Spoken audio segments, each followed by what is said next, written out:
So I was chatting with a friend online. He's like, well, have you done anything with your servers lately? I'm like, no. He's like, well, show them to me.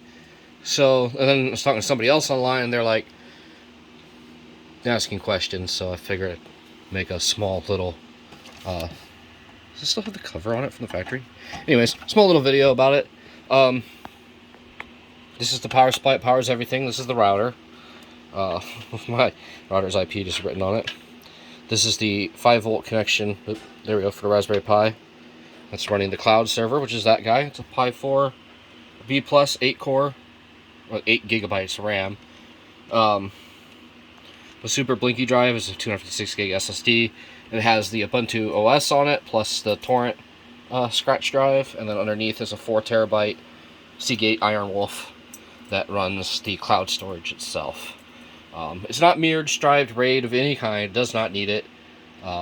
If that server blows up, all the cloud data is backed up at the client PC sides. Oh, it's really unnecessary. Then I got this switch which runs the internal network. The router has a gigabit port on the motherboard and a dual gigabit PCIe card to run everything else. There's the fiber optic modem right there. Warning, laser beams. This is Plexbox. He's got a screen. In case I can't access it for some reason, I can just come here and be like, what happened to Plex? These need to be labeled.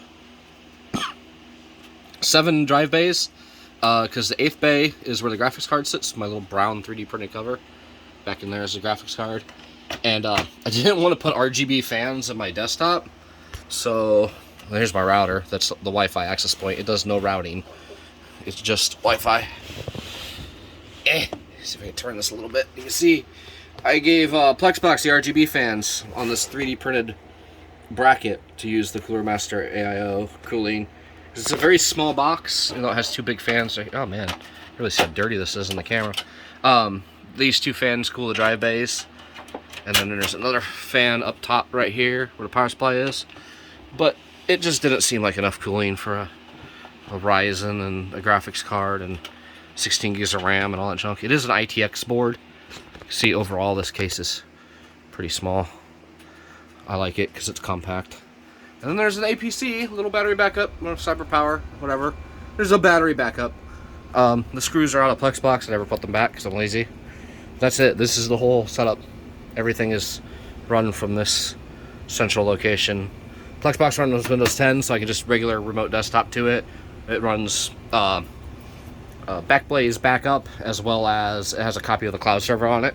There's just a lot of space in there. 7 4 terabyte drives. And then these are little USB 3 drive readers running on the USB 3 on the Pi, and as well as gigabit Ethernet on the Pi. The Pi 4 is amazing.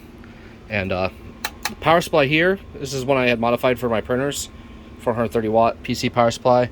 It runs the Pi, runs all the 12 volts, so it runs this guy. It has a ATX power supply in it. It runs the router, which is also run on 12 volts. This little switch is 9 volts, so it's running on a little power brick. But the Pi and all that stuff is all running on that one power supply. Makes it real efficient. Easy. I like easy. And this is the main 12 volt connection to everything. My terminal block. It's just, I'm lazy, but it works. Whatever. So there you go. This is where the Lion Cloud, this cloudiscrap.com exists, and my Plex server, plex.tv. So, yay.